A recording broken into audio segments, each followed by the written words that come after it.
What's going on, guys? My name is Psyche, and welcome back to another 2.6 weapon showcase. Today we'll be taking a look at the hard light weapons. Namely, this item lets you hold two different weapons, the hard light sword and the gun.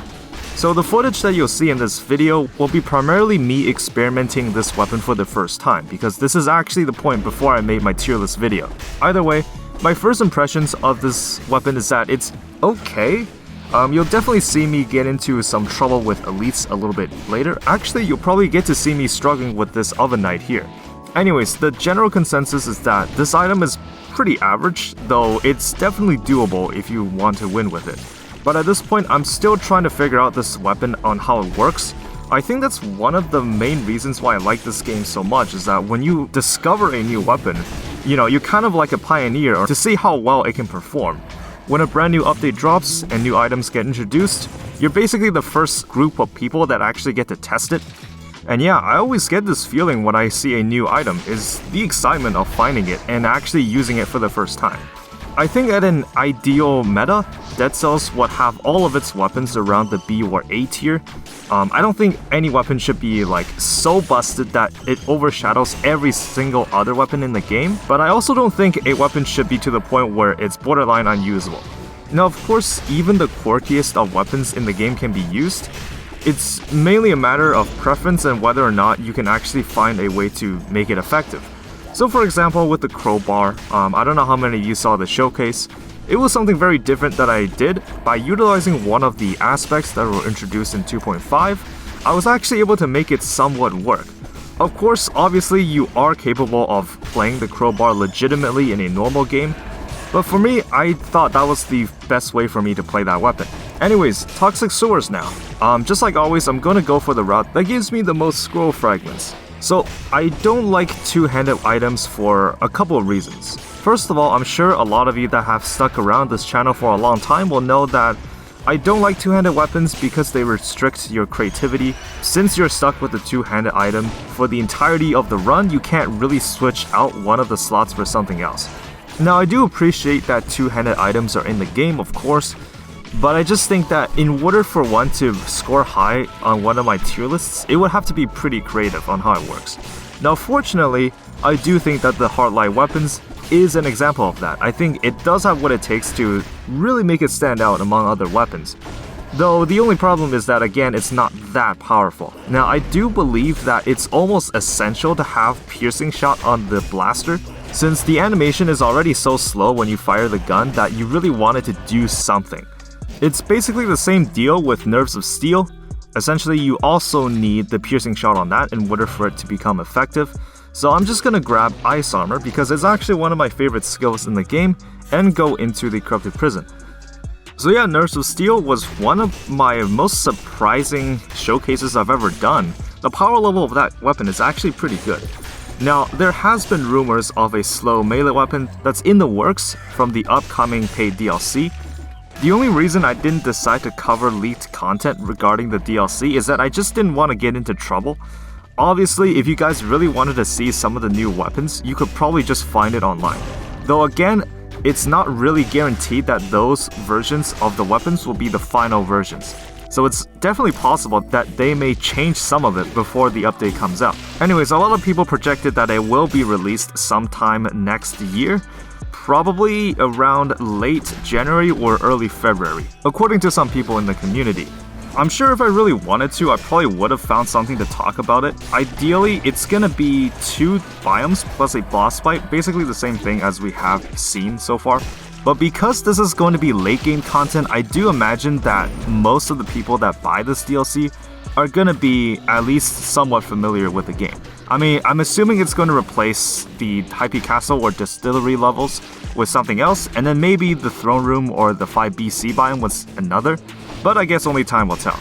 So yeah, you'll see me struggling a bit here with this failed experiment in the Ancient Sewers. So yeah, again, the damage is not too spectacular. It is okay, but it just still takes a while, especially at 5BC since everything is kind of like a DPS check. The longer you spend in a level, the more melees you will accumulate, which is never a good thing. So essentially, if you have low DPS on your weapons, it kind of snowballs into this effect where you take more damage from melees, things get more dangerous, you gotta kill more enemies, And if you get like a really strong weapon, then you don't have to worry about any of that, because you can essentially just ignore melees altogether. So that's another unintentional side effect of changing the melee system to what it is now. Before 2.1 it was something different. I actually beat 5 BC for the first time on the old melee system.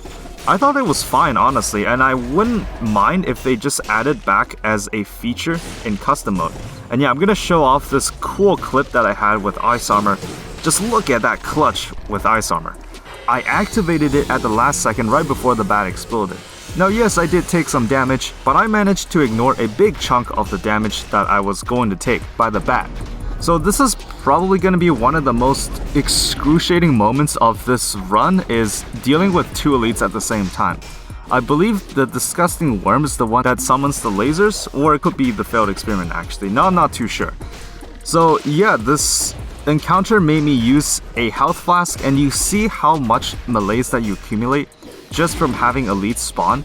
And as you can see, the damage from the hard light sword is just really nothing too spectacular. But finally I was able to clear this elite. Luckily though, by this point I think the problem is that I didn't have too powerful of a weapon yet. So I'm gonna buy an upgraded version of the sword and gun from the shop, and we're just gonna go into the Conjunctivius boss fight. Now, spoilers alert, this boss fight is gonna take a while. I do think that the focus of the Horlight weapons is that you're supposed to either put damage into the blaster or damage into the sword. But the thing is though, in order to retrieve the blaster ammo, you have to attack stuff with the sword. So it's not too reliable in that regard, which means you're probably gonna run this in brutality. As for the wording of the blaster, I'm not really sure what it means by the sword inflicting critical damage, depending on the amount of ammo that the gun has. I'm assuming it means that if the enemy has more of those statuses afflicted on them by the blaster, then it does more damage. So in the Ancient Sewers, I also picked up a Face Flask, because it's just that powerful. The damage difference between having Face Flask and Vengeance activated versus nothing activated is just very huge. Now, I did mention in my tier list video that I do think the Face Flask can be toned down a little bit. At the moment, it solves all the issues with health, which really shouldn't be the case on higher boss cell levels. I can even see people taking this on other colors too. So a suggestion I had is that as long as you can maintain the amount of health that you have from Face Flask, then it's going to be a good item. Now in the Switch version, I believe it just kind of taps you for a little bit of damage, but it does not give you any recovery points. I believe with the right build, like with Spite Sword and Vengeance, it can actually still be used in that case. But if that was the real version that came to the PC, I would say it's probably gonna get bumped down to like a B or C tier.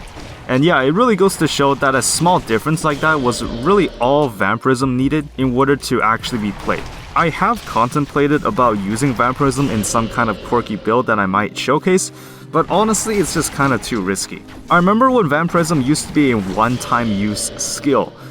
Essentially all it did is that you used it, and then I think every time you killed an enemy within a time frame, it would drop this small flask that you can pick up and heal up. But you can only use it once, and the only way to refill that is if you use a health flask. Now this was an issue because what people did is that they would just use it once to get free health and then sell it, which, you know, makes sense. You probably should not be able to do that, right? And I think that was the case with Tonic as well. Originally, I think it just gave you like a couple seconds of invulnerability. It also healed you up a little bit. And yeah, all it did is that people would just use it to get some free healing in and then just sell it. So I think it makes sense that they changed it the way that they have. But at this point, Vampirism still sucks. So I'm still not gonna play it. Anyways, moving on to the graveyard now. Now, I never really noticed this until now, but there are a lot of structures in the background that might hint at something regarding the next update.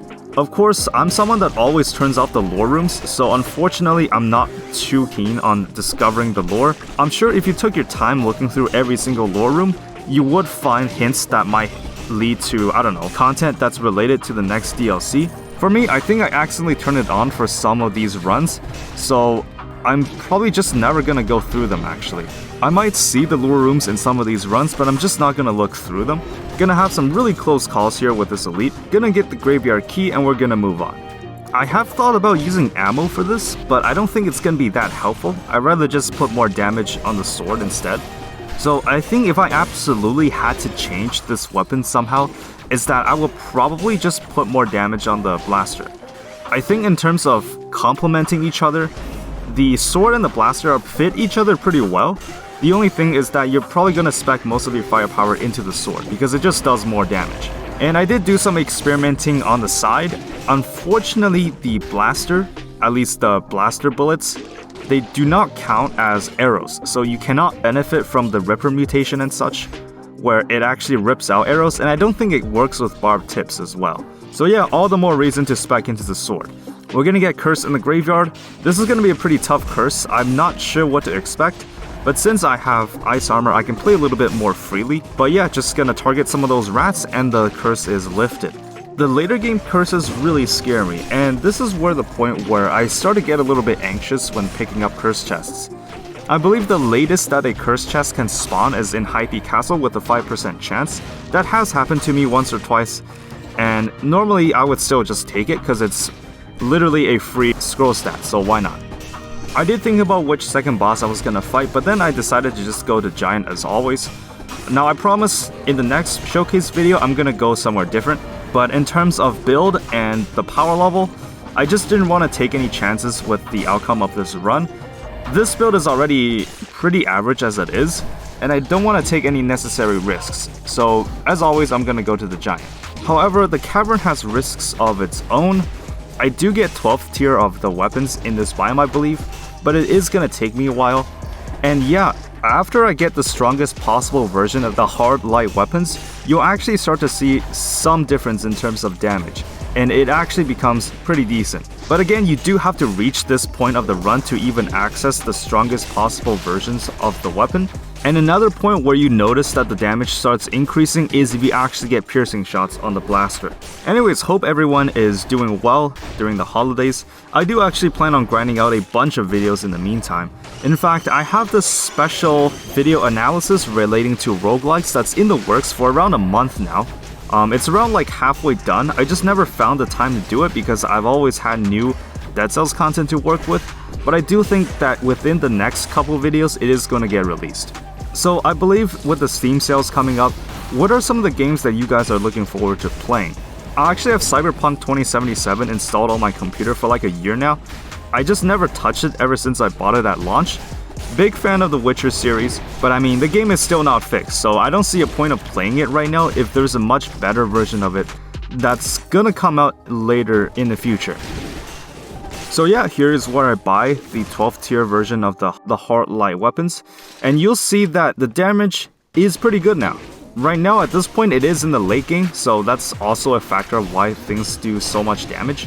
But at the same time, you also need some good affixes to accompany the hard light weapons. I believe I got a damage to inflammable oil affix, and it's been going pretty well so far. So we're gonna get some food and go into the giant boss fight. How well is this fight gonna go now that I don't have a shield? Well, let's just find out. So I guess I've lost a no-hit right away, unfortunately. Another thing with the Hardlight Sword is that it moves you forward slightly, as you saw when I was attacking the eyeball. So this is essentially the same problem I have with Katana. That one also moves you forward slightly. Now this can get a little bit annoying sometimes, but I think it's possible to adjust to it. I honestly think this isn't too big of a turnoff for people to try this weapon. I mean, it did came with a free update, so I'm not really complaining too much.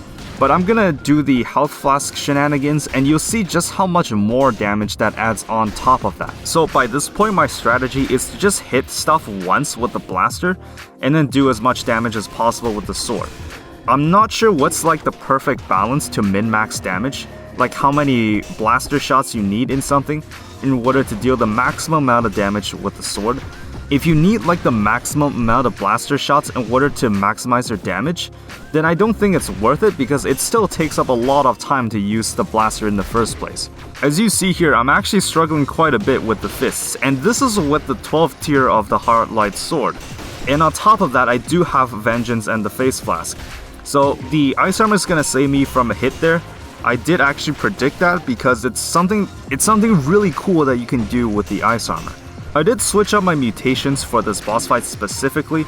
At this point, because I'm skipping High Peak Castle, all the mutations that I repick here will be useful for Hand of the King anyways. So yeah, a big part of why this weapon isn't too good is that you have to spend time firing blaster shots in order to maximize your damage, and then using the Heartlight Sword, which is like double the time for almost less damage than some of the other brutality weapons currently in the game. It's less efficient, though I can definitely see the flavor behind it. So this giant fight is gonna last a lot longer than I expected. But, you know, I'm pretty accustomed to its moves already, so I'm not too worried about it. Plus, Ice Armor is gonna save me a lot of damage. So we're finally gonna clear the giant fight. Did lose the no-hit unfortunately and go straight into Hand of the King. Now, this fight is really something else. I'm gonna show the fight in its entirety, and I'm gonna adjust my playstyle a little bit since I have Ice Armor, so let's take a look. I do think that another reason why the Heartlight Sword is not too good is that it's pretty slow. You do have to decide whether or not you want to commit to a move or you want to cancel out of an attack, because once you have committed to an attack, you cannot cancel out of it. Sometimes it's definitely safer than sorry to just cancel out of a move altogether and just dodge the Hand of the King's attack. So in terms of damage, I realized that I probably should have picked up like a turret or something to really help me out here. But in terms of damage, it's actually okay as long as you add the health flask on top of all the damage that's already being done. We're gonna prioritize the disgusting worm.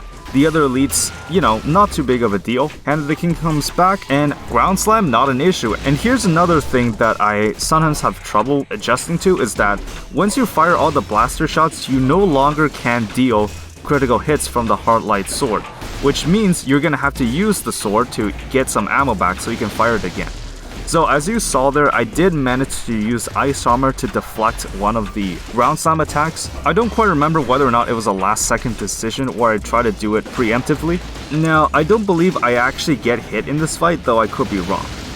It's been a while since I looked back on this footage, and look at that, a no-hit Hand of the King fight. That was definitely not the strongest build I've had in the game, but it definitely was a flashy fight to say the least. I'm gonna go to the next level. Now, I normally don't do this, but I'm going to skip straight into the final fight of the game. Nothing interesting really happens in the Astrolab, but I do manage to refill on some health and get my weapons to the best possible versions that they can be. Gonna show up my build once again here. So again, I do think you need some good affixes to accommodate the lack of damage that the weapons give you. I do think that the blaster actually does a decent amount of damage here. It's just that, again, its ammo doesn't work the way traditional ammo does, in the sense that you actually have to use the sword to get it back. But here's another surprise for me. I'm actually gonna do this fight without a shield. I know a lot of you have mentioned that your build just feels a lot more vulnerable if you don't have one. And this is another thing with two-handed items, is that you don't get to use a shield. Now, unfortunately, I can't do the same flashy moves as I did with Hand of the King, and I did manage to lose the no-hit. But is this build strong enough that it doesn't take us into the spinning ballroom? Well, actually, I just forgot, so we're gonna see in a second. Yeah, as you can see, health is just really nothing to worry about now, because I was at like 50 or 60%, now I'm all the way back at 76%. And now I get to use Face Flask again and get it to 88%, so that's just huge. I don't even need to use health flasks anymore.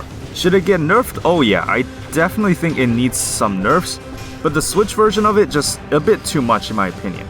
So as you see, with the help of Face Flask, I'm able to just bounce around my health instantly, and even by this point I haven't had to use a health flask yet. So yeah, it looks like we are gonna get teleported to the spinning ballroom. I'm not really sure what to call this. This is what I've always called it until now, but I'm sure some of you will have other names for it too. I believe if this fight takes too long, he actually teleports you with a room with like 3 of the balls just spinning around. Now, this video is mainly just the showcase on the Heartlight weapons. It's not really like a build. I'm sure that if you got skills that just did more damage, you would go through this fight a lot easier, like with a cleaver or something. I've seen a lot of footage with like the nail, or the machete and pistol, or even this weapon accompanied by really great skills. And in that case, I would argue that it's really the skills that are doing most of the heavy work. Because there are some skills in this game, like Cleaver or Owl of War, that just does so much damage they can single-handedly carry your run. So we're gonna get teleported to the final chamber now. This has taken quite a long time, but honestly, it's not that bad. I've definitely had runs that were worse. I mean, after this run and the next showcase, which will be the last of the 2.6 weapons, I'm gonna do some Christmas themed builds, and I might even stream them live. But we'll see how that goes in the meantime. I need to finish up with my current projects first, and even finish up with the collector here in this run. Like I said, I do plan on grinding out a bunch of videos for December and then taking a small break in January. This is the time of the year where I have the most amount of free time, so I can probably invest a lot of effort into this channel. And I do appreciate how far I've come ever since I started this last year in December. So we're gonna drink the health flask. Those light pillars are pretty difficult to dodge. I've always had trouble dodging them without a shield, but lately I have been getting pretty accustomed to it. So finally, collector is down. Was that a clean fight? Well, probably not, but it's definitely not the worst. So yeah, hard light weapons, not bad. I do think it's deserving of B tier. Could be stronger, but I don't think anything needs to be changed about it. Anyways, hopefully you all enjoyed this showcase.